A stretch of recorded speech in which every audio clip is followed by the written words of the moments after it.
Hey, how's it going, everybody? Welcome back to HGO, the show where we talk about everything that's hot in the world of games. I am your host, Ethan, finally back in the fucking host chair after like 2 or 3 weeks, and I'm joined, as always, by my co-host with the co-most. It's Hunter. Hey, Hunter, how are you doing? Oh, I'm doing just swell today. Nice to be here on this wonderful evening. Cool. I'm also joined by the Weeb Wonder himself. It's Kyle. Hey, Kyle, how are you doing? Pretty good. Nice. And rounding And it out. yourself? Oh, thank you, Kyle. Thank you for asking. I'm fine. I'm just doing good. Oh, I'm just living. I'm laughing. I'm loving. I'm having a great time. And finally, wrapping us out, it's the Scottish Smasher. It's Jack. Hey, Jack. How you doing? You doing good? I was told you were selling tacos, so that's why I'm here. Yeah, dude. Which me and Hunter just didn't want to be Tacos, lonely, huh? dude. Yeah. Because we have got... Legit, I have nothing for this yeah. episode I wasn't today. promised any tacos. I will just be in the background. Yeah, and I'm just going to say Having now off the top opinions. of the bat, for everyone that's listening on YouTube and watching the video version, I'm sorry if there's a bit of a lag. I don't know what the problem is with everyone. Like, I don't know what... It's either my connection to Discord or whatever, because I've just been streaming for hours and it's been fine, so I don't know what the problem is. So I'm sorry on that. Audio listeners, you'll notice nothing. So finally, audio listeners, you get something that you deserve, because we've been ignoring you for too long. I'm so sorry. But yes, if you didn't know, this is HGO, where every week we come together to talk about everything that's been going on in the world of gaming. You can find us on podcast services everywhere: iTunes, Spotify, Google Play. Are we on Amazon? I don't know. You're going to have to get back to me on that one. I submitted the form, so we'll never know. So you're going to have to get back to me if we're on there yet or not. But hopefully we'll be within the next couple of weeks. We're on everywhere. If you go to linktree/thegiggers, that's linktr.ee/hotgamesonly, actually. I'm wrong. Sorry. Sorry, it's been 2 weeks, guys. I've had 2 weeks off. You're going to have to give me a break. You can see where we're on No everything. excuses. Or if you go to anchor.fm/hotgamesonly, you can also see there where we're on podcast services everywhere. Or head on over to YouTube at bit.ly/thegiggers. Watch the video version go out every Monday at 5 p.m. Eastern, 12 p.m. UK time. While you're there, leave a subscription if you don't mind. We're trying to get to 100 subs. So yeah, any assistance towards that would be greatly appreciated, especially as we get into the end of the year and we're talking game of the year. We're talking about getting up as many reviews as we possibly can in terms of content that's coming out. There's a load of stuff going up on the YouTube, so any support would be greatly appreciated. We really do mean it. Are you going to remind them about the better incentives? Pardon, the incentives? They know. Crash 4 fucking drunk stream at 75. Kyle does Mario 64, 120 at 100. I feel like we've done... Everybody that wanted to see us suffer has already gone and done the subscription so far. So now I'm just going to be like, hey... TLDR at this point, just subscribe. But what about the people who don't know they want us to suffer? Hey, if you're just kind, give us a subscription anyway, and we promise that we'll make it worth it with new content and stuff like that. Bit of housekeeping: we had the Crash 4 review finally go up last week, so if you haven't already, go check it out. Also, Miles, we did first impressions on Spider-Man last week as well. Go check that one out. It's done. For some reason, it did really well on podcast services, which we're really grateful for, as always. But for some reason, the YouTube algorithm just did not like that video. So any support on the YouTube video would be greatly appreciated. Yeah, it's weird. Go over there. It's the lowest a YouTube leave it a video like. has done in a while.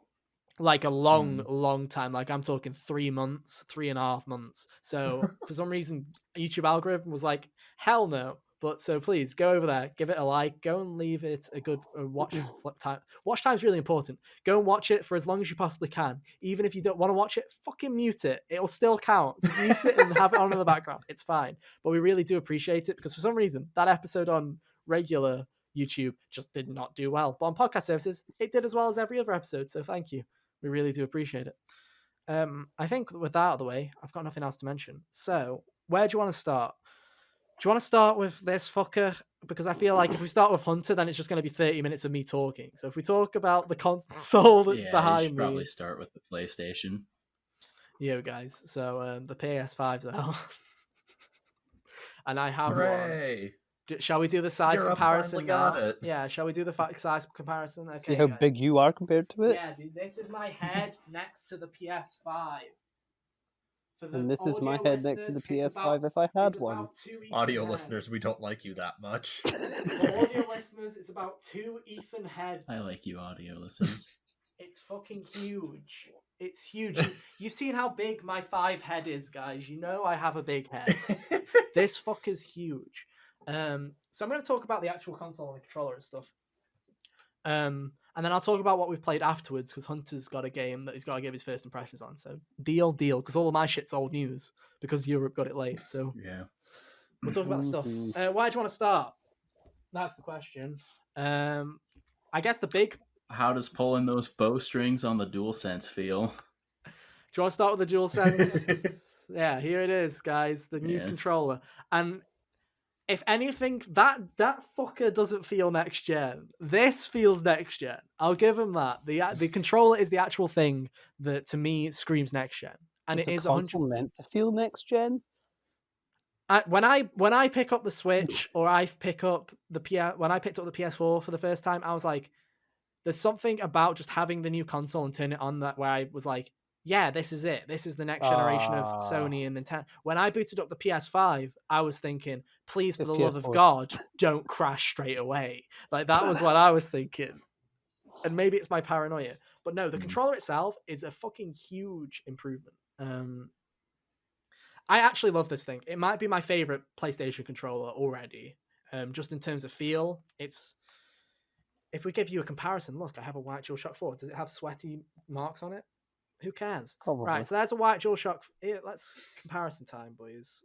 Audio listeners, it's about 1.5 times bigger than a DualShock 4 for some reason.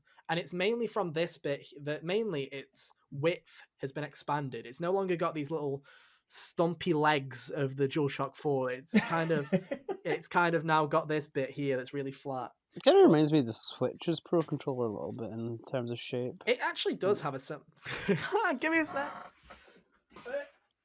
Thank you, Kyle. Oh, have you got one? Again, Nice. apologies to all. Everyone hold their Switch Pros up quickly. Audio listeners having so much fun. Audio listeners, you're having a great time. This one's for you PS4 guys. controller. It is similar. Yeah, it is similar in size, actually. But no, the big thing for me is, one, the analog sticks are quite similar. The D-pad and the buttons feel good. The touchpad's way better, and the light bar is much nicer, shining in this gap, essentially. Wait, my PlayStation's not turned on, so I can do this. If I press the PS button, you can see that the lights kind of glow through the thing like that. And it's much nicer than the beam of light that just fucking shined out the back of the DualShock. The fucking flashlight at the back of the PS4 controller. It's much nicer. So yeah, I really that kills like the battery life. They just ate the But no, battery. Yeah. Hunter, the two things that you mentioned were the adaptive triggers, and the other big feature is the haptic feedback, as they've been calling it, or as I like to call it, HD Rumble. 4K Rumble, guys. 4K Rumble. 4K Rumble. If you believed that the Switch, when you shook a Joy-Con, that you felt ice cubes, if you believed that and you were like, nah, this isn't a gimmick, then you'll think that you're actually fucking like the actual robot in Astrobot is walking on your controller, because like it's miles better than anything that HD Rumble ever was. It was one of those things where I was like, Greg Miller, all the fucking IGN, all these fuckers are just lying. It's all lies. They're all just selling it. They're like, haptic feedback's great. Like, Astro's the next big thing. I'm like, fuck is it? And then I played it and I was like, it's actually pretty cool, not gonna lie. Yeah, they kind of got a point. But no, the haptic feedback in this is it's like if HD Rumble was good. That's what I like to say, is if you could imagine, like, you can actually feel like the tip, like the patter of rain just feel like going across the controller while it's raining in Astro's Playroom. And the speaker really helps. I hated the speaker on the DualShock 4. I don't know about you, Hunter, but I hate that fucking thing. Is it still pretty low quality? The only time No, it's I much ever better. tolerated it was It's much better. In Transistor. The sword would talk to you, and sometimes it would come through the speaker and the controller, and that was the only time I ever left it on. Any other time, that sucker got turned off. So yeah, the speaker's much higher quality, and the use of the speaker with the haptic feedback together, so it kind of tricks your brain. It doesn't feel like there's rain, right? It doesn't feel like, if there's a gust of wind, like a sandstorm, it doesn't feel like a sandstorm. But the actual feedback that it's giving you, along with the sound coming through the controller, which is kind of the reaction to what your controller is doing, when they match those two together, that's when it fucking feels like it is.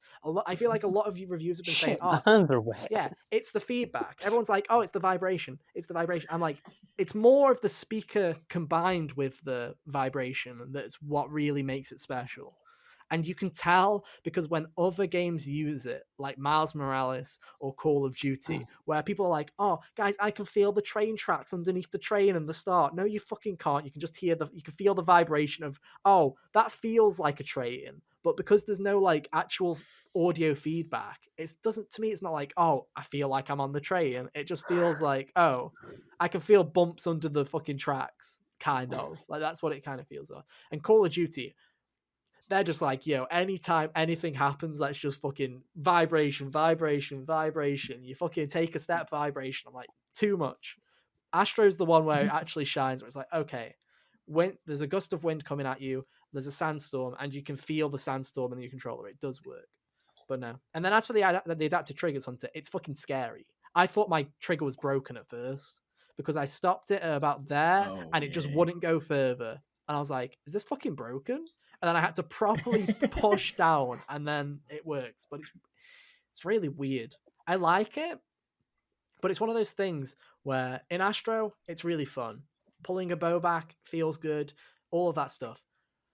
Whenever anything ever gets slightly competitive or necessary, so the two examples I'll give are either an online game, a multiplayer game, whatever, and the second is in a game that requires fast reactions and good button movement. Essentially, you requiring adaptive triggers are going to be your worst fucking nightmare. Because in Call of Duty, yes, you can. Okay. You can. In most games, you will be turning them off. Because if you could imagine in like, imagine in, I haven't played Assassin's Creed, so I don't know if this is true, but most Assassin's Creed or God of Wars use this button here to do heavy attacks. Could you imagine just how annoying it would get eventually when you've got to really push down on the fucking thing every time you want to do a move? It gets fucking stale. The gun's like jammed or some shit. Or in Call of Duty's case, you pull that one down and that one has really massive pressure because you're aiming down your scope. And then this one, it goes down quickly like a trigger, but you can feel the resistance. So you can feel the button trying to jump up. It wants to fucking give in. So you're just sitting there and you can feel like the rat-a-tat-a-tat of the gun. Yeah, you can feel like the rat, but at first I was like, oh, this is cool. It's actually pretty cool. In the campaign, I'm like, oh, this is like the story mode. I'm sure that's great. In multiplayer, where 8-year-olds are destroying me every 5 seconds, the last thing I need is me going like that with a controller because all I'm feeling is the fucking triggers. So no. Triggers I'm not as sold on yet. I think in story games and in Astro, they work great. We're really in a day and age where we can start blaming the controller. I can't wait for it in Horizon. In online games, I think it's one of those things where, like Call of Duty, it's one of those things where I'm like, oh, that's cool. It feels like a gun. The guns feel different. I'm turning that fucker off, though, because it's genuinely just a disadvantage straight away because you have to put more effort into your movement. So it's like... I'm not as sold, but no, the controller's really good. It's really sturdy. It's not shit like the DualShock 4. My main problem with the DualShock 4 has always been these screws on the back. It's such a nitpick, but hey, it's HGO. What are you expecting me to go? Actual fucking content. The screws on these are so far up that I have sweaty hands when I play games, right? I fucking destroy these screws to the point where I can't open controllers because the sweat has destroyed the screws on these controllers. They're gross. They're nasty. There's no screws. They've hidden them all. So that's a problem that's gone now, which I'm really grateful for. But I'm never taking this apart because I saw the teardown and it's fucking tragic. But no, there's the controller. I like it. If you want to get a controller for PC, this might actually be the controller to go to if they actually fucking sort their shit out. Because USB-C means it's not going to wiggle out. It's not going to be garbage. I like it quite a bit. I don't think I can say anything else. Oh, there's a mic in it. It's like the DS mic. You're just sitting there going... Oh, pog. And the best part is when you're playing Astro's Playroom and you're in a party with someone talking and they have to go to a bit where they have to use the fan, they can't use a button. So you're just sitting in a party, just having a chat with your friends, and then one of your friends just goes and deafens you. It's great. It's a great feature. Oh, hang on, John. I'm going for a shite. Yeah, exactly. It's pretty great. It's pretty great. I can hear the jobby hits the fucking water, and it's like, so that's the controller. The controller's actually amazing. I really love this fucking thing. I'm surprised. And also, I didn't like the look of it when we first saw it, when it's in my hands, it actually looks really good and it looks really nice. So I've started to come around on the look of it. Which is the exact opposite reaction to Chungus over here. So in the material, I actually liked this design. And when I saw it for the first time in real life, I'm not gonna lie, I don't like it that much. I genuinely, it's too big. It really just looks ugly. I love PlayStation, right? I love PlayStation. It's ugly as shit. Like, we're not fooling anyone. It's just in the background. It's gonna brick itself now, but it's kind of ugly. I like it. Like, looking straight on, that's ugly. When you like, if you turn it on its side so you can see like the panel and stuff like that, it looks nicer like that. It looks nicer when you can see the white. But head on, Everything get looks its nice good at an side. angle. yeah, looking at It still it, just looks like a binder. yeah, it does look like a binder. It looks like everything everyone says it does. But in terms of like, everyone's been hearing horror stories about these fucking things on the internet, right? People, I'm sure everyone's heard of the crashes and the dead consoles and the bricking and everything that's happening, all these day one problems. So I'm going to start off with the positives. I think they're not joking about the load times. I think everyone was like, "Oh yeah, fast load times. I'll believe it when I see it," and the proof is really there. If you guys can get if you guys give an example, how long do you think Miles took to load in to the open world once you clicked continue? Just as an example, can you give me like a rough ballpark? I have no idea. Can I someone wasn't give paying me a attention. guess? Sorry. I think Miles is a bad example because on PS4 it doesn't even take that long to load anyways. Yeah, but I'm just okay. So even say it was, even if it was like 10 seconds, 12 seconds. I'm talking about on PS5, it fades to black and fades in again. There's no load screen. Oh shit. Nice. It literally, you select your save, it fades to black, it fades in. I think it's around 2.5 to 3 seconds because of the fade in. But that's it, and you're in. And then every side mission, like I did one of the early missions where you have to go find Spider Cat or whatever. There's a cat, the Spider-Man, the cat is in a place. Yeah, dude, Spider-Man. Yeah. And when you when you jump into that building, there's no load screen. It just cuts and you're in, and you do the entire mission, and you go through the vent, and you're straight back into the open world. Everything's loaded, no load screens. And it's one of those things where I'm like, damn, they aren't lying about this SSD. It's pretty cool. And the setup was super easy. I'll give them that. The setup, it took me like 30 minutes and it was done. And the UI, pretty nice. I like it. I'm terrified of it though. And that's my main thing with this is I'm fucking terrified to play this thing. Genuinely. Because in backwards compatibility, no problems. I think everyone's saying that PS4 games run great on it. Better than they did on obviously base PS4 and everything like that. Works great. PS5 games, I'm genuinely terrified. I'm terrified to play them because I've heard nothing but horror stories. And in terms of my console, I've had one hard crash. I have had a crash. I've had one hard crash. I was playing Call of Duty Zombies for about an hour. It was a long game. I wasn't even shooting anything. I was just walking from one side of the map to the other. The game paused. It just stopped. So I heard a couple of PlayStation noises. The whole thing powered off. I had to turn it on from the plug, and it said rebuild the database. I'm like, fuck, here we go. That's a problem. So I've had one, and I can't tell if that's because Call of Duty is a really janky game. Rippy dippy. That's a really Yo, is everything okay? We good? Okay, Yeah. cool. Yeah. I was just checking. You all looking good? concerned, and I was like, have I lagged out? No, we're good. No, I was just... Thank you, Kyle. I'll use that for the highlights this week. Thank you. But no, it was one of those things. PS5 has crashes? Exactly. Thank you. I will actually use that. There's everything you need for the highlight. But I can't tell if it was Call of Duty because Call of Duty is extremely buggy and it's crashing on every platform and everything, or if that is an actual problem with my console. That's one of those things where I'm like, is it my GPU? Is it my console? Or is it the game? I don't know. Miles, I was completely fine with. I played for like 2.5 hours. No problems. All the crashes that people said they had, I haven't had yet. I got through that intro with Rhino where everyone said that their games crashed. Didn't crash. I was playing in 60 FPS mode. I should probably say that. which I'll mention, 60 FPS Miles Morales is fucking great. My recommendation is if you're playing Miles Morales on next gen, don't even fucking bother with fidelity mode. Just go straight to performance.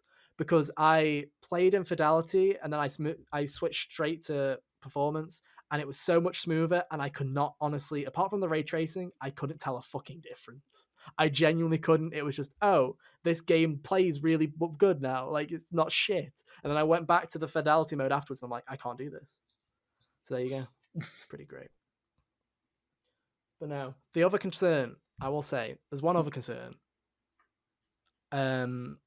Disk drive is fucking horrendous. Ah, yes. I was waiting for this. The disk drive is fucking awful. And it's so loud. And again, it's not one of those things where I've Googled it and everyone seems to have a really loud disk drive. And a load of reviewers, I don't think, caught up on it because no one fucking uses it. This is the problem with hardware, right? Is a load of people like IGN, like whoever, when they did their reviews of these consoles, they're like, oh yeah, perfectly fine.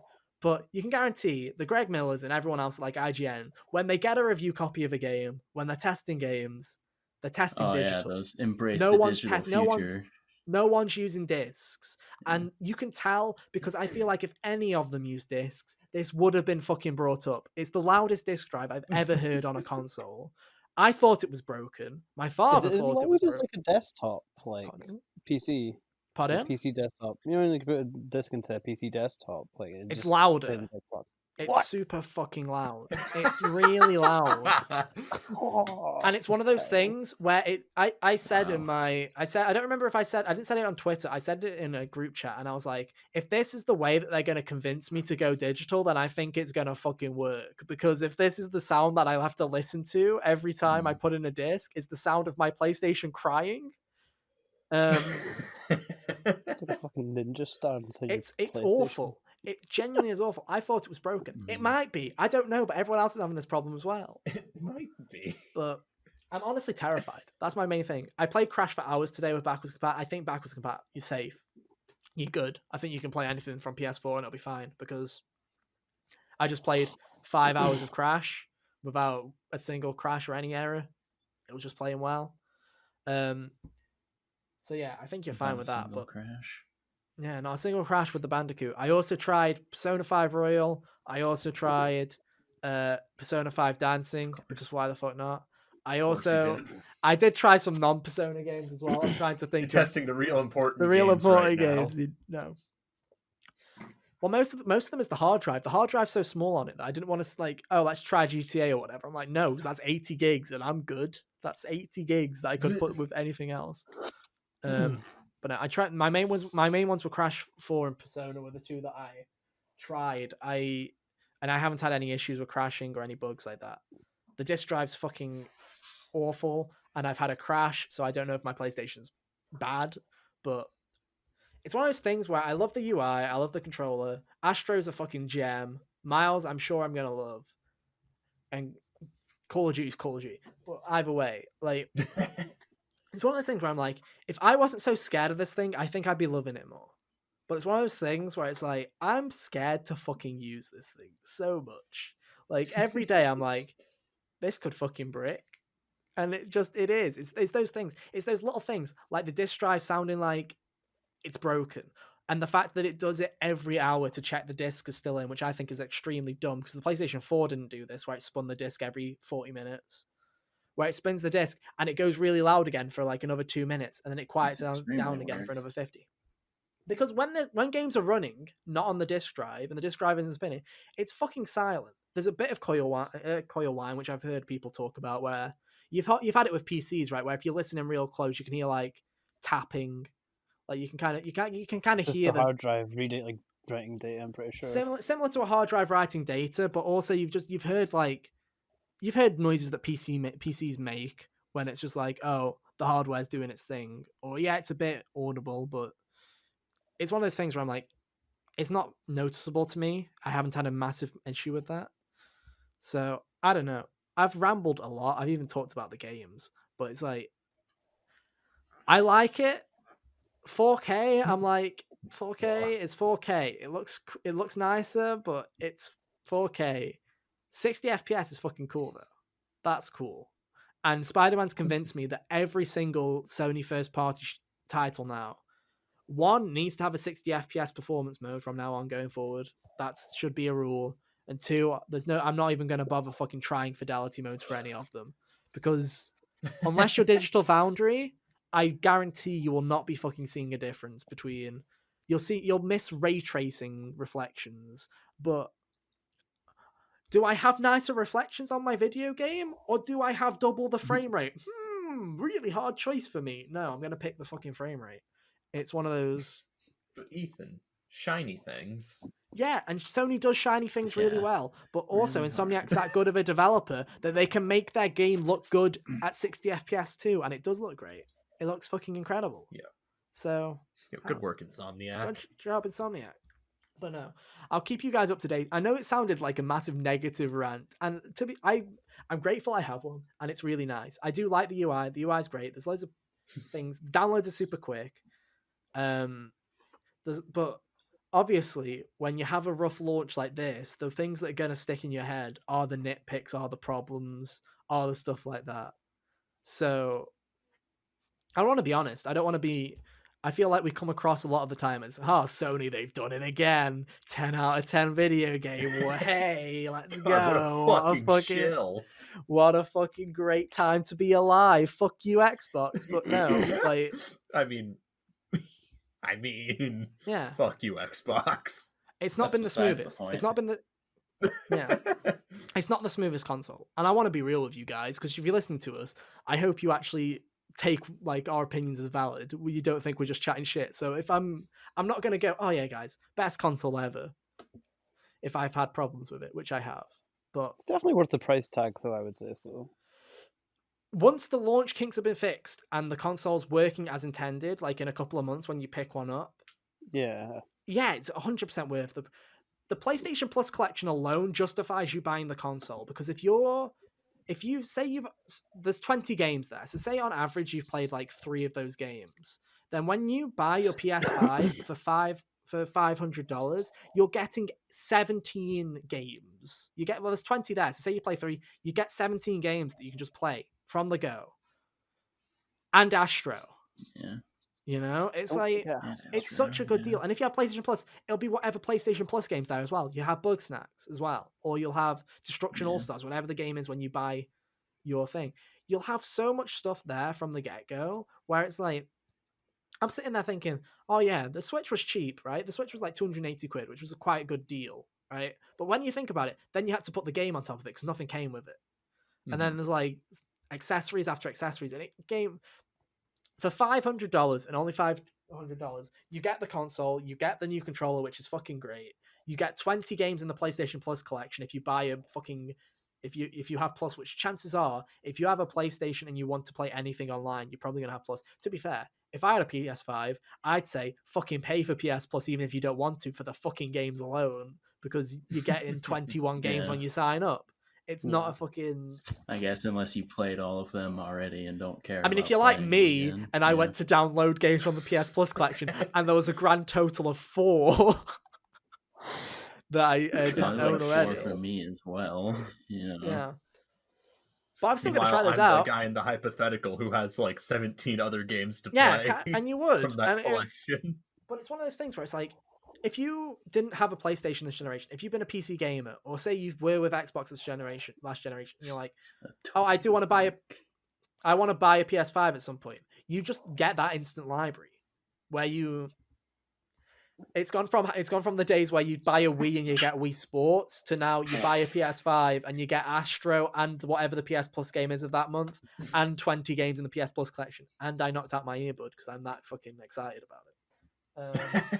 Oh man, look at you go. But no, it is, Jack. It is a great price. I think it's right, and it's one of those things where it's like, I wish I wasn't scared of it. That's a great title for the highlight is, I wish I wasn't scared of my PS5, because I am terrified. The PS5 growing legs and coming to murder you at night. The PS5 that lives in my closet just sneaks in. I'm like, draw Doodle Bob on it. Yeah, Doodle Bob. Put Kaiba's head on it again. Yeah. Yeah. But I'm terrified to use it because I'm scared of the problems. That's my thing. Is I'm scared of the bugs in the UI. I'm scared of the bugs in the fucking game. Reggie Rock. It's making beat fucking shits at Ethan. Yeah, which I haven't had in a while. And then, because it's like I didn't put Tim Zelda on my Switch and have it be scared that it's gonna fucking soft lock and crash when it happened. It's like it's just one of those things where I'm like, it's one of those things. And you've also got to remember both the Series X and PlayStation both having problems, and they were both brought out during a pandemic. So you've got to give credit to Sony and Microsoft for still being able to hit these fucking deadlines and get them out. Like, fair play. Because it's been a rough year for everyone. So the fact that these fucking things are out and in as good a state as they are, I've been having problems, but I've been having a lot of fun with it as well. I've been smiling, hesitantly smiling, but Astro's fucking great. And everyone, don't snooze on Astro. That's my final word, is don't snooze on Astro. Because it's honestly fucking incredible. And you should play it. It's a good 5-hour game that's just given with your PS5. And you should definitely play it. I'm thinking of writing a review for it because I feel like people really need to go and play that. It's not just a tech demo. It's not Wii Sports where you'll play everything for about 2 hours with your family and then you'll just play it whenever your family's around. Like, oh, grandma wants to play fucking tennis with me. Let's play tennis. Don't diss Wii Sports like that. Fine then. It's not like fucking Nintendo Land where you'll play it for 2 minutes and then you'll only ever play it when people are around. Astro's actually something that you guys should really... I was behind you with the Wii Sports thing anyway. Yeah, but it's not a Nintendo pack-in where you're going to play it for a couple of hours. It's an actual short 5-hour platformer that you're going to really love. And you're going to go, oh... I came out of it going... I might replay this. Yeah, and there's a built-in time trial mode where it has separate levels that you can time trial that are built just for time trialing. And you can race your friends. Honestly, it's one of those things where I finished and I'm like... I'm honestly surprised they gave this away for free. This genuinely could have been like a $20 PSN game that they could have been like, oh, it's a launch title and it's a smaller thing that we've done, so it's $20. But they packed it in. So yeah. More Astrobot, please. I will genuinely buy more of that. It's really good. So I think I'm done. Overall, don't bother giving money to a scalper for it, boys. Don't bother. Because I'm scared of the fucker. Yeah, no. And no one should buy a scalped product. Don't do it. Don't do it. But I love it. It's great. It may look a bit ugly at times. It may be a bit terrifying, but I do like it quite a bit. So do you keep your PS5 upright, or do you have it on its side? I have it up. I've been keeping it up because one, it doesn't fit under my TV anyway, so it's on the second. It's usually down here on the bottom side of my desk drawer thing. So I have room for both vertical and horizontal, and they recommended vertical. I haven't tried horizontal.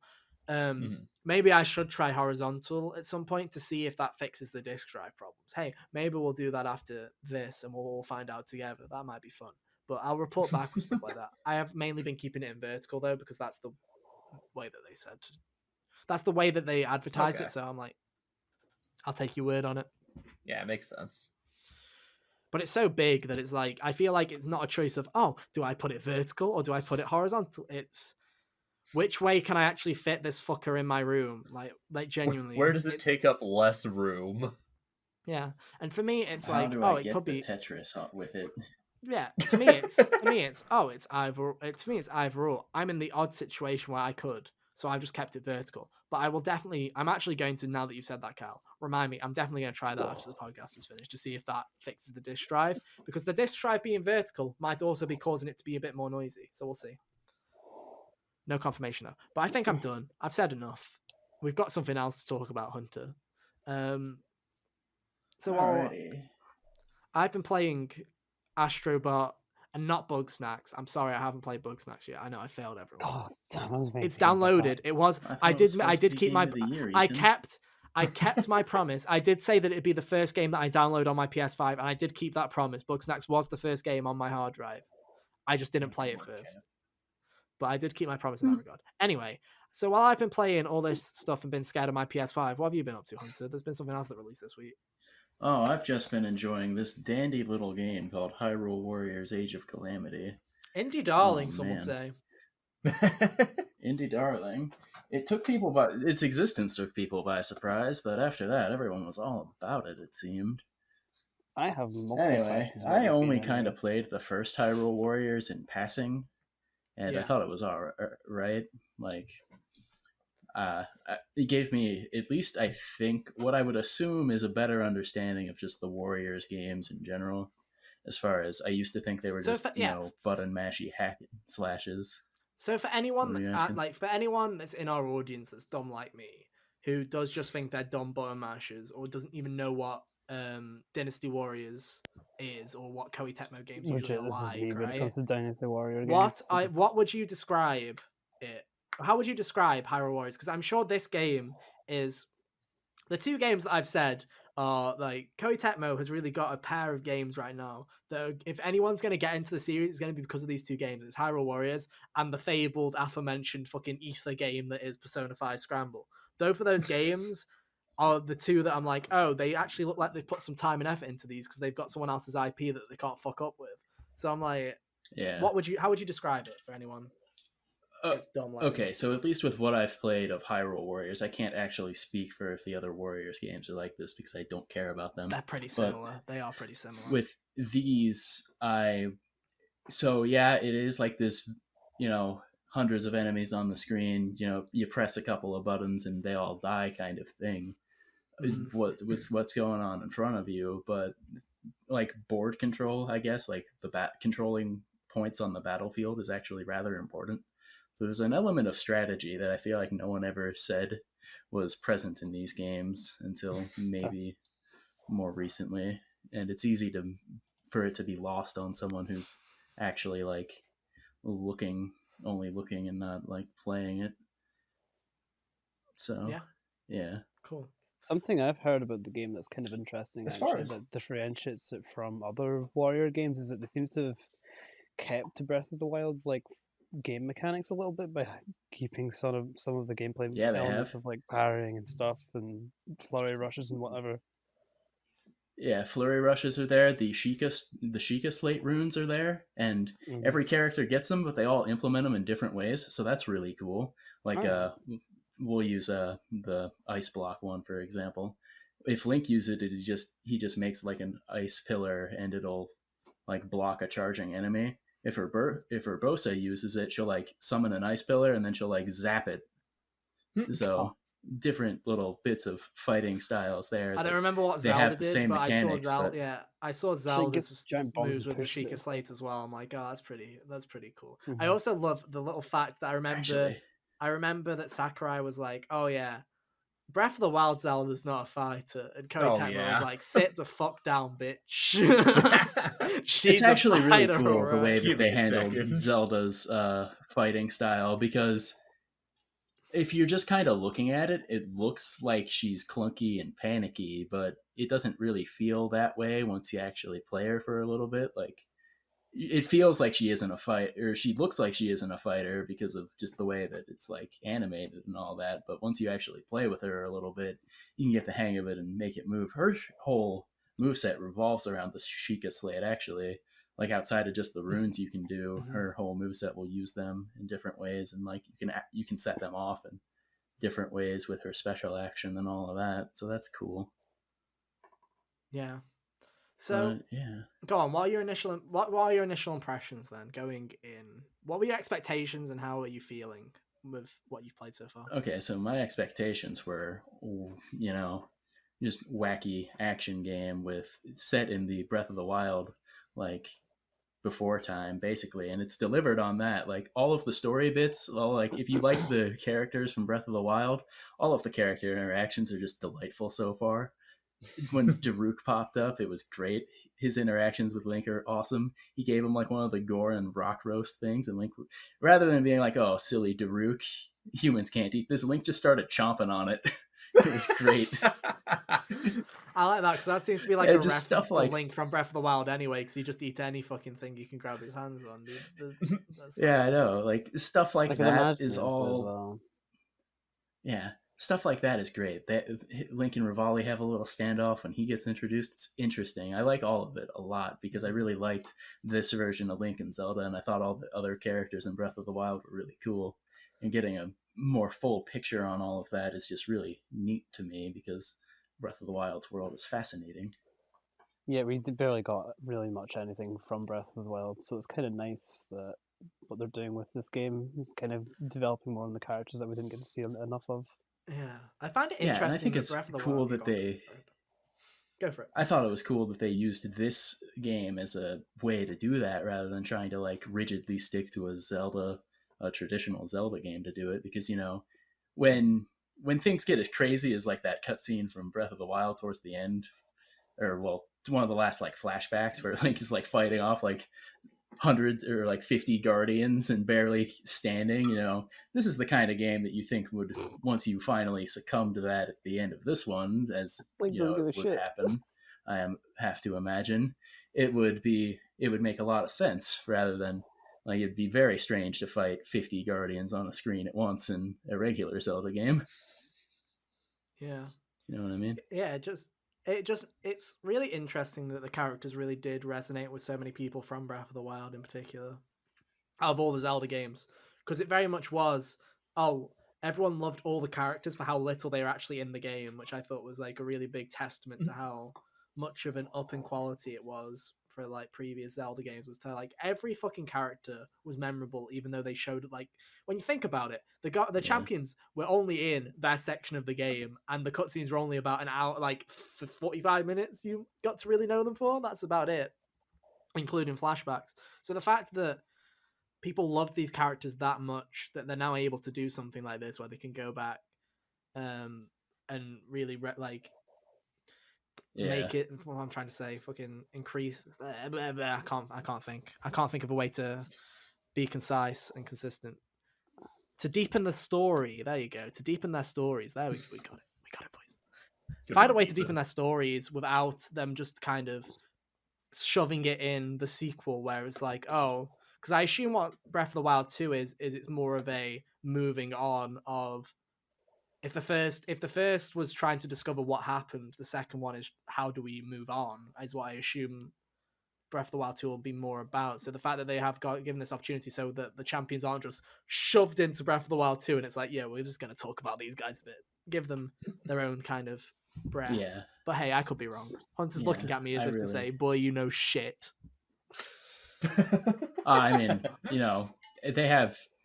they have like given each of them a fair bit of development and like, or just a fair bit of like detail, I guess, not necessarily development. But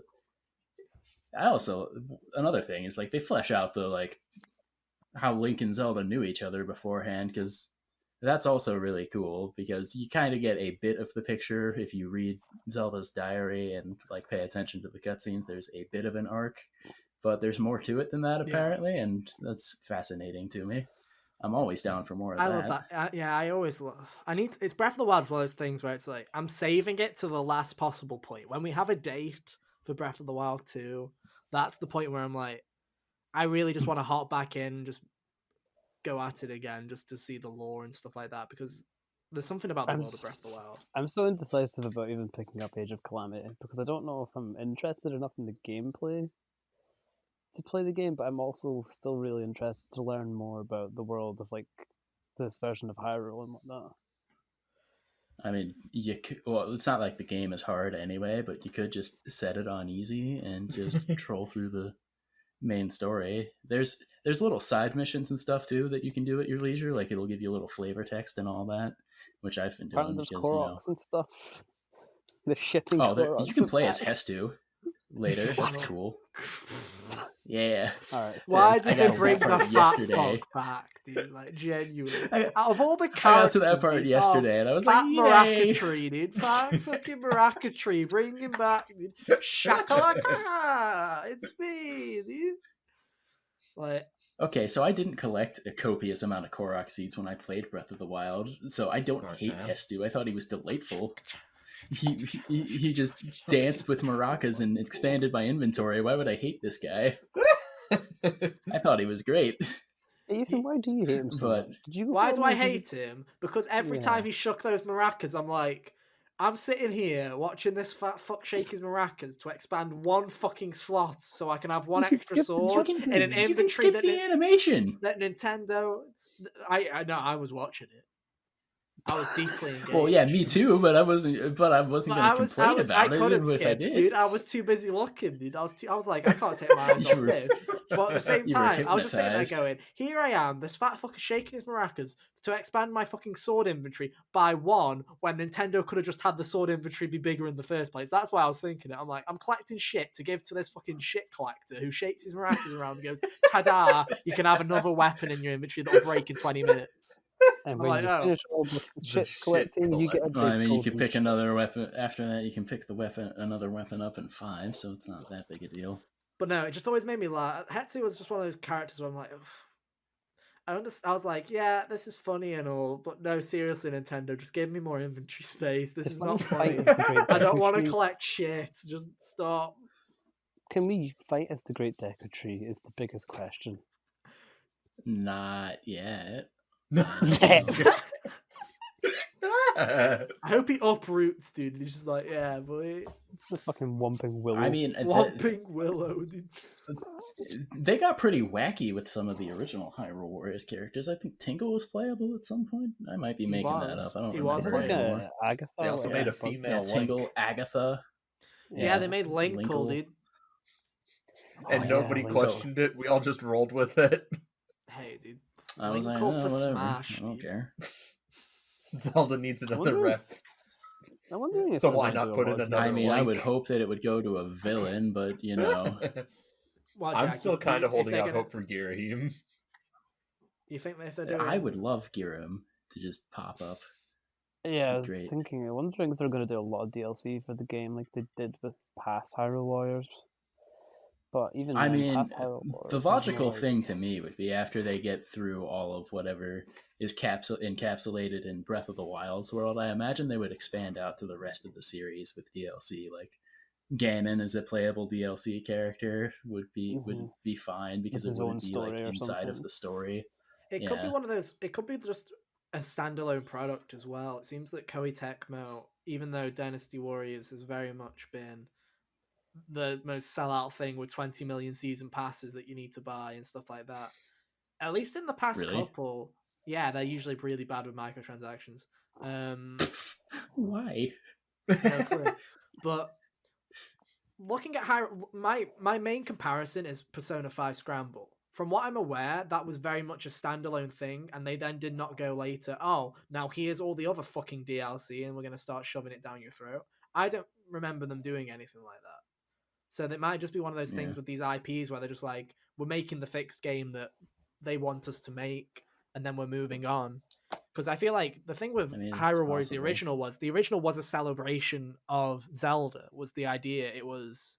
Yeah, it was just let's do a celebration of everything that Zelda is and all the characters that have been there along the way. Whereas this is, let's tell a story that needs to be told that they can't necessarily do in a regular Zelda game, is the idea behind it. So, I don't know. I'd be surprised if there was DLC, to be honest, but that's just me. I mean, especially if Nintendo plans on releasing. I wouldn't complain either. If they plan on releasing Breath of the Wild 2 at any time soon, I don't know if they would. Which, spoiler, I think good point. If it's Breath of the Wild 2 is next year, you can find you can clip this all you want. It's next year. It's next year. If they hit the anniversary mark, that would be nice, just so we don't have to deal with a limited time collection. Write me down. Can't wait. When we do our special where we're like doing predictions of like games that come out, I was thinking that we do like one of those, like, I know Easy Allies does it, where they're like, oh, everyone picks games that are coming out this year, and then based on what scores they get and how well they review, you get points, and then at the end of the year there's someone that has the highest points. And I feel like that'd be a really fun thing to do. And damn right, I'm fucking going for Breath of the Wild, boys, because it's coming. It's next year, and it's gonna be the greatest game of all time. No, we'd randomize it. We'd do a game of Ludo to decide who goes first. Oh heck yay! Okay, you know it. Fair enough.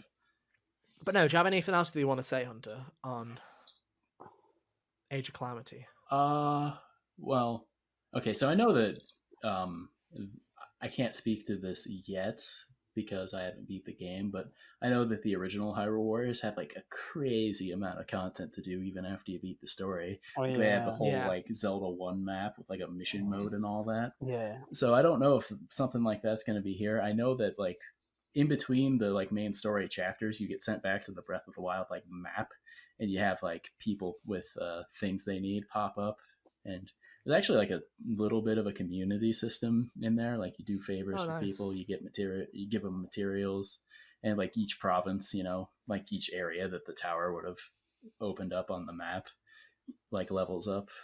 So that's cool. There's extra stuff to do in that regard. So it's not just like you're rifling through all of that.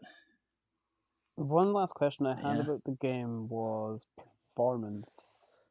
That was what I was going to bring up, was the performance. Yeah, because I've heard the performance is not too hot. It hasn't. Okay, so the only time I've noticed any kind of dip is has to last night when I got to him. Fuck himself. His maracas were too powerful, dude. His maracas. He summons a bunch of. He summons a bunch of Koroks to help him out with his attacks. And no, the game didn't crash. It just kind of dipped for a second. But he summons a bunch of Koroks to help him out with his attacks. And I guess having so many allies plus or so many like extra things plus all of the monsters kind of messed with the thing a little bit. I also have been playing this mostly undocked because I've been hanging out like with family at the moment. The power of the Switch. Playing in the dock a lot. Yeah. I remember from the demo playing the game, and I was playing the Hyrule Warrior, the Hyrule Field first level, and I was like, "Oh, I really hope they fix this," because it was, at least in docked mode, the demo was a bit rough, pretty rough. But yeah, the demo was a bit rough. I heard in a review was like the start of the game. Anymore. The start of the game apparently chugs, but like, apparently it gets better over time. Apparently, like the two worst performing levels are like levels 1 and 4. So. It's something along those lines, where the two worst levels are really early on in terms of performance. But no, it'll be interesting because Koei Tecmo games, for the most part, always run terribly. The only difference is, I think Hyrule Warriors Definitive Edition finally was a good running game because it was ported, and it was just like, oh, they had the FPS for it. Yeah. Similar. I heard Scramble's performance was also decent on PS4. I don't know about Switch, but I heard Scramble's was also pretty decent. So hopefully it's fine. It's one of those things, though, where it's like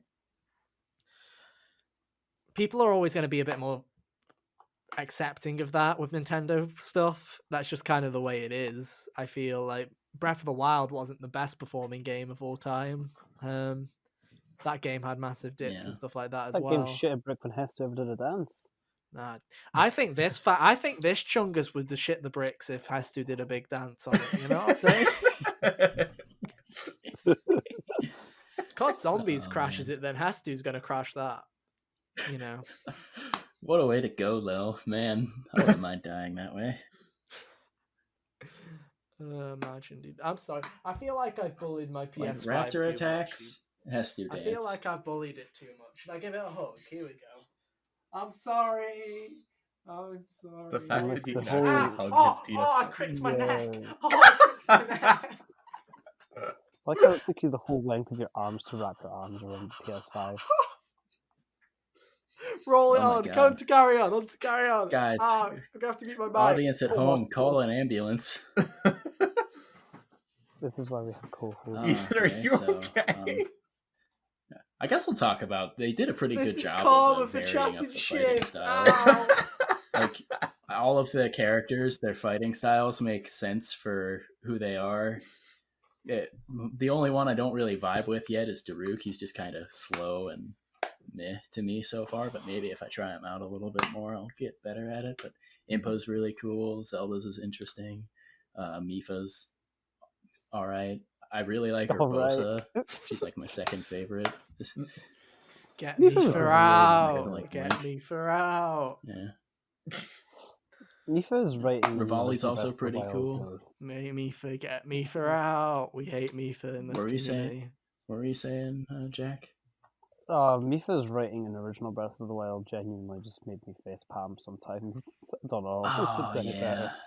She was one of those characters where you're supposed to feel bad for her because when she said stupid shit like "I'm healing you" like when I used to. I'm like, what? Yeah, they wrote her in a way where you're supposed to feel bad for her because you can obviously tell that she really liked Link. But then at the same time, I was already too busy on because as everyone knows, Ethan's ship sailing company. I was already too hard on the Zelda and Link train, dude. That I was like, "Fuck you, fish! Get the fuck out of my." Yeah, it's kind of hard to feel bad for Mifa when she's the odd one out, and besides like Skyward Sword, the best portrayal of that relationship. I'm like, hell no, you're not. I'm not having the best Zelda be cooked by a fish. No chance, dude. This is fucking bullshit. Melia syndrome. Well, except Melia made more sense. She's half bird. Yeah. Melia deserved better. Fuck you, Monolith. I concur. Better than fucking Future Connected also. Oh, yo, did anyone... quick check. It's been like 6 months. Anyone actually bothered doing Future Connected still? No. Still, no. Good. I haven't went back. Good. But genuinely, anyway. I don't think I've touched Xenoblade DE since I beat it. Oh, I know for a fact I haven't touched it since I beat it. But oh man, no, sorry, Hunter, carry on. I'm sorry, me literally breaking my neck on the PS5. Kind of. No, I was just kind of talking about the characters while you were sitting there recovering. I think I've said about all I that's one so nice looking ass fucking box art. So. It's the box art's gorgeous, dude. The box art's gorgeous. It is so spiffy. And the cover on the inside is just a picture of Link. I feel like that's more of just something pretty to look at when you open the case rather than boring first cover. So the box art stays the way it is. This one's pretty good though, so I'm not going to complain. Yeah, it's not as good as the Cliff from the original. Yeah. So wait, the European release of Hyrule Warriors. It's the same. They didn't shit it up like this, Garbo. No, they didn't. Yeah, we got the garbage one. It's one of those things, Jack, where genuinely one day I'm like, I'm gonna be like one day if we ever return to COVID times where money is actually a thing that exists. It's gonna be one of those things where I'm like, yo, you guys, someone pick me up an American copy of Zelda and ship it me. I need a fucking good box. Like, I genuinely do want that actual copy one day. Because the European box isn't great. Anyway. You guys usually get the better box art, so... Yeah, usually, but that was just... all the better collector's editions, to Kyle's dismay. I think every Xenoblade special edition has been better in Europe, hands down. Yep. So, feels bad, man. I'll never forget. Which one? Never forget. All of them. Yes. My favorite was the definitive edition one where you guys got like nothing and we got like a hard vinyl and like a 500-page hardcover art book and everything, and like you got and a steel book in addition to the regular thing, and you were like, nah, you guys just get a steel book and a paper fucking art book. Sit down, boys. That's all you got. I think Monolith Soft just hates America.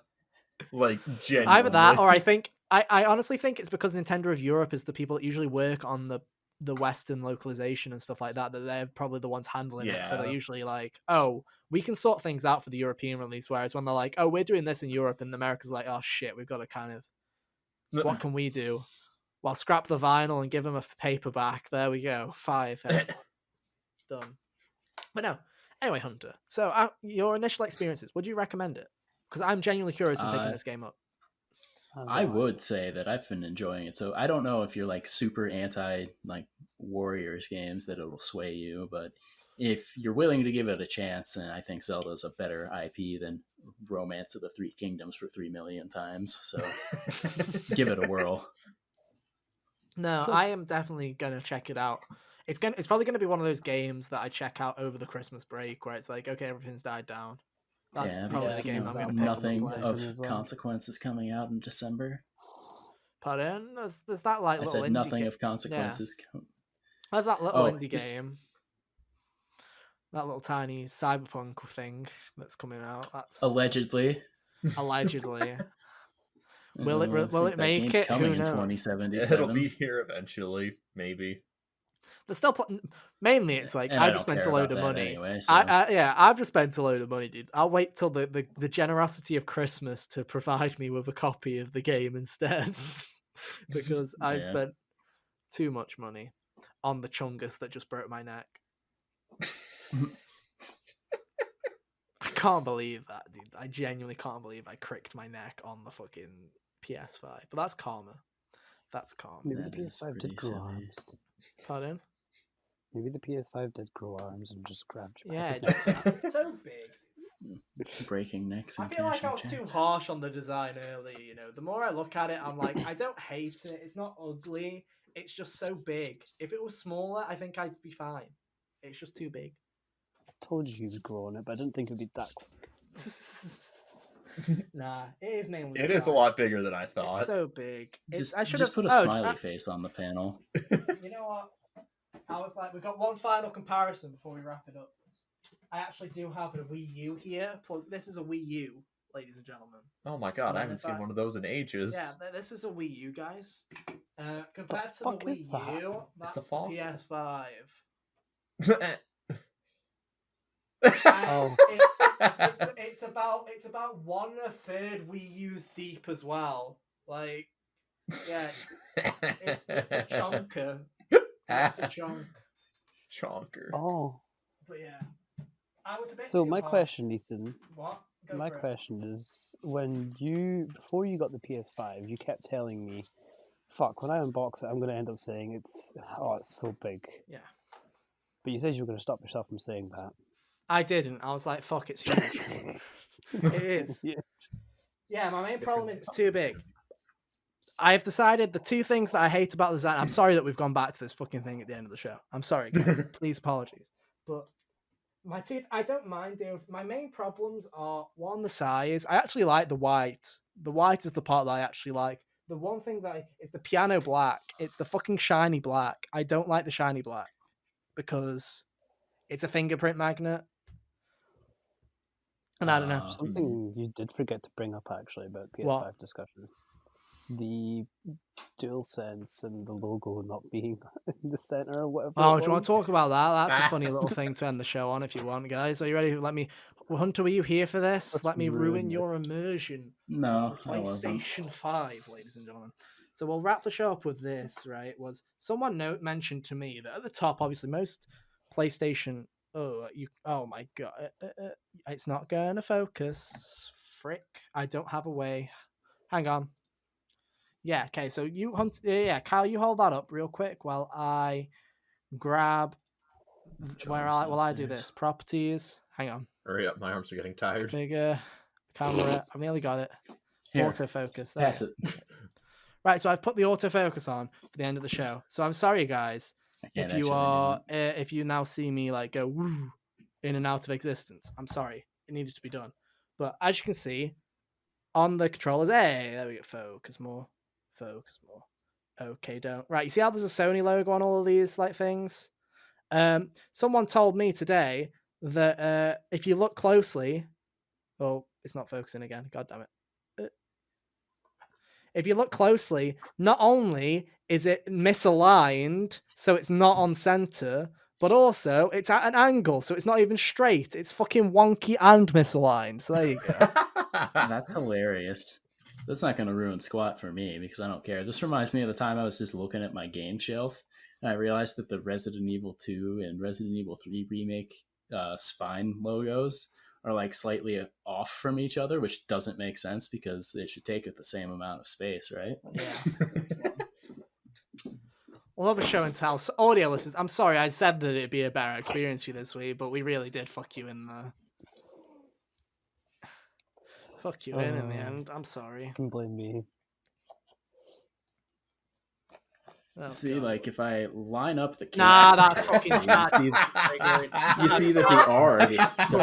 That's abysmal. That's fucking gross.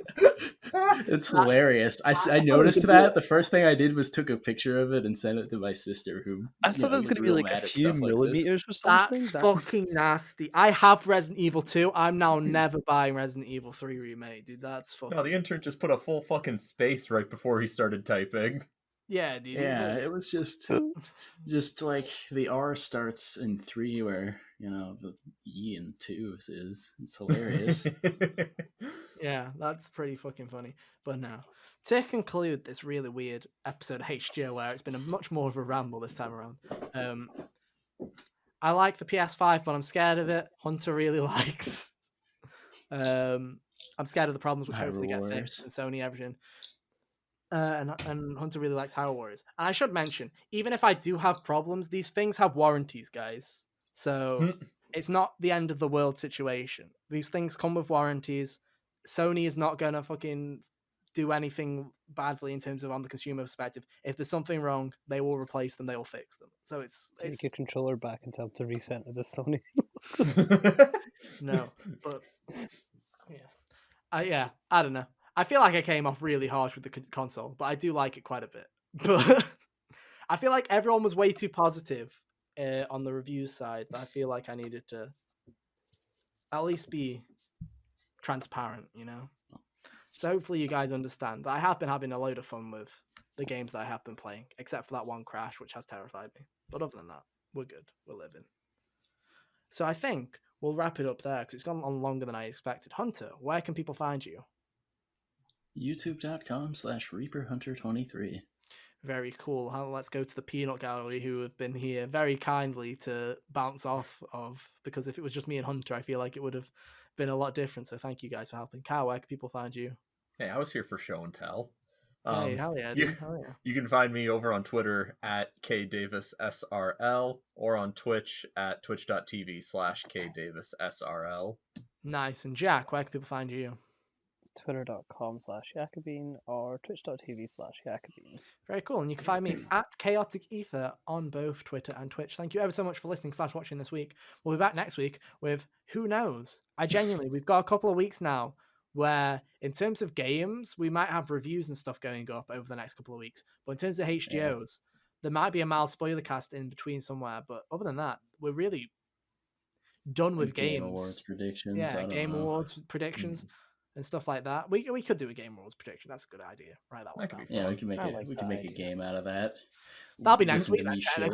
Listen to me for listen to me shill for Hades for every category. Let's go. Bingo. It's Game of the War. It's the Game Awards on the 3rd or the 10th. I don't know. It's either on the 3rd or the 10th. Whatever. It's usually the second week. Yeah, the Monday. Whatever it is, the Monday before is. We'll definitely do that. We've got a couple of things. We've got our own Game of the Year stuff coming up, so we've got a load of stuff coming up. Maybe a couple of topics or two. We've been saying for a while that we'll do a Pokemon episode. Maybe before the end of the year, we actually might have a bit of time to go and do that. We'll see. We've got to get everyone around for that. So yeah, other than that, that has been our show. And thank you ever so much for listening and watching. As always, remember, if you can go hit us with a subscribe on podcast services and on the YouTube at bit.ly/thekickers, we'd greatly appreciate it. Every Monday, 12 p.m. US time, Eastern, 5 p.m. UK time. I said it the wrong way around, and it freaked me the fuck out. You can find this podcast, as always, on podcast services everywhere. And we do appreciate everyone that's been supporting us. We're getting to the point where we can it's 8 months now. It's 9 months. We're getting there.